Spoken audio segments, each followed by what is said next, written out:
Hey everybody, here with my vinyl update. A little frosty on the nipples down here this morning. Definitely have the heat on. Just cranked it on. I should have left it on, but oh well. But anyway, I'll set this up here for a few. Even got a blanket on while under this. Kind of small this time. I was gonna wait, but I have a lot of stuff going on. I might even do my Beatles update, even though I have a lot more stuff coming in. Um, I'm just trying to let the Beatles stuff so I can do it all in one video. So I'm not making, especially with the holidays coming up, I'm a little busy. Where was I? This was at Savers. I just had to pick it up. It's the best of Loggins and Messina.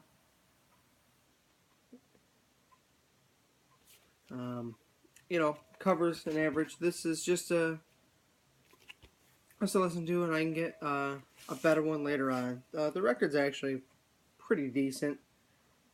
Strong, very good plus. Sounds pretty good. I've got this for one song, and it's Danny's song, and I love it. And if I can find the sleeve here.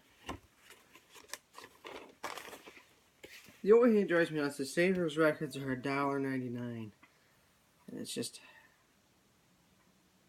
Well, I liked every single song on here. Obviously, Your Mama Don't Dance is on here as well. I want to get the rest of their albums, and I know they're pretty cheap, so it'll be an easy find. I think I'd like to get that album in shrink wrap. This came from Savers as well. Finally, a Glenn Campbell Christmas, That Christmas Feeling. I've had so many different copies of this from my father trying to help me out. I love him for always thinking of me. This is finally in shrink wrap, and the last copy he got me, I ended up Frankensteining this. He found me a perfect copy, and perfect cover too, but then I found one in the shrink wrap and just kind of Frankensteined it. So I pretty much bought this one just with the cover for $1.99. But as a completist, and I want my albums to be as perfect as can be, I went ahead and spent the $1.99. I think I can afford that. And I'm a huge Campbell fan, so he's pretty reasonable. The rest of these were at AmVets. This little stack here. A Touch of Velvet, Jim Reeves. Now, what's so cool about this one is it's a German pressing. Excuse me. It's in amazing shape. I have to listen to it. I grew up with Jim Reeves with my grandmother. Jim Reeves, Hank Snow, George Jones, Conway Twitty, etc. Ernest Tubb. I love Ernest Tubb. Really great find, and their records are only 99 cents. So, somebody had taped, I don't know if it was like taped up on the wall, the tape, because this was already in a plastic bag. I don't know if it originally comes like that or not, but really nice.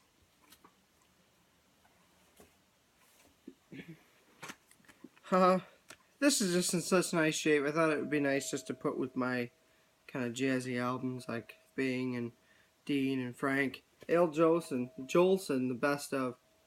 I have a Bing Crosby 2-record set like this, and I really enjoyed the quality of it. So to have a matching set here. And it's still so tight I cannot open it all the way. I figure, what the hell. That's what the record looks like. I mean, I'm sure these are common, but I just saw it and it's in such nice condition, and I picked it up and put it with my stuff, my collection.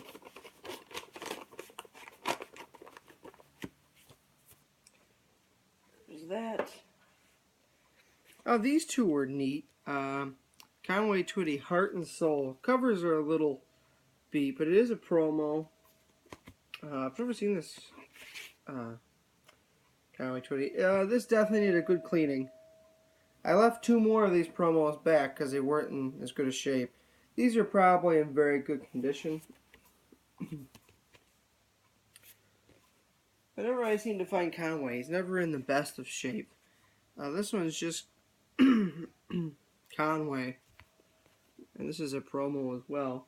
Well, it's the same thing, but sample copy down here, which I thought was neat.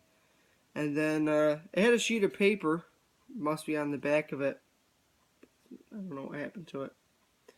But there's like a color coordination here and song not for airplay.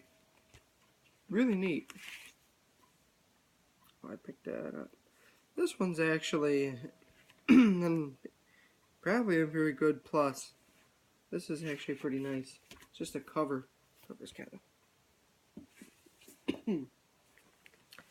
Bing Crosby's greatest hits includes White Christmas.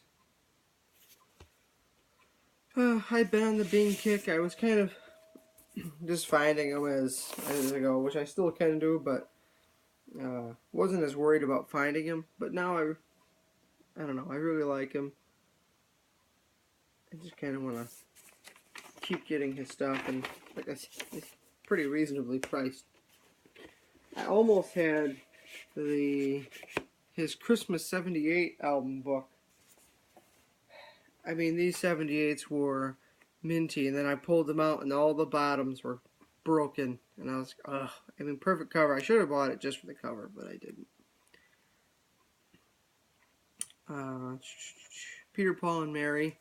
Figured, I was going to start picking this stuff up as well. I'm pretty sure this is a reissue, but the cover was nice. The record was nice. I like them. Just to start picking them up. Like this has Leaving on a Jet Plane. I prefer John Denver's better. I know John Denver wrote the song. But still a very nice copy.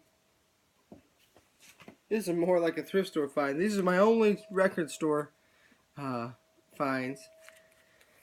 This one was very interesting. I pulled it up. And it's The Orbison Way on London Records. It's a UK pressing. The one time I don't check Tom's Records at the pop shop, it's pretty nice condition, but there is a good scratch right there. But when I play it, you don't hear anything. It sounds crystal clear. It's really strange. Really strange. But still a nice find. I was a little disappointed with that. Because I've never had to... never had any problems with his albums or 45s or anything. But still a nice find.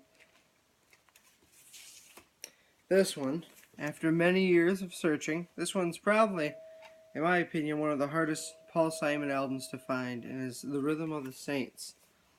I love this album from start to finish. And I didn't have to order it offline from Brazil or the UK. Right here in the USA at my record shop.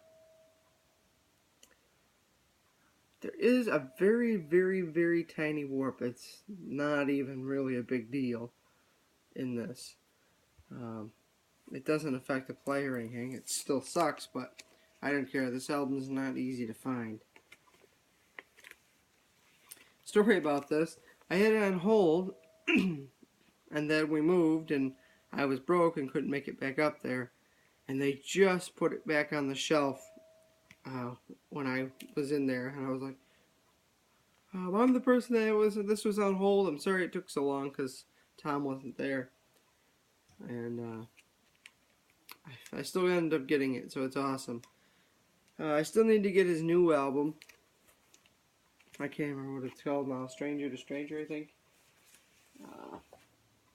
I do like a few songs on the album. It's not his best, and I still think his vocals are still great, and he could put out some great music still.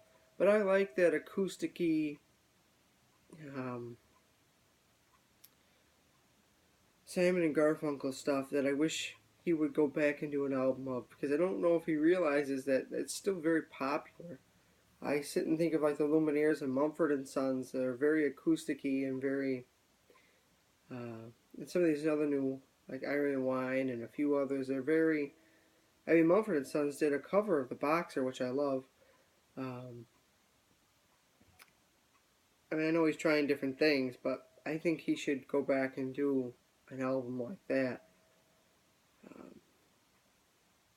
I think that'd be awesome. But I do like a few songs, Wristband, uh, and a few others on there.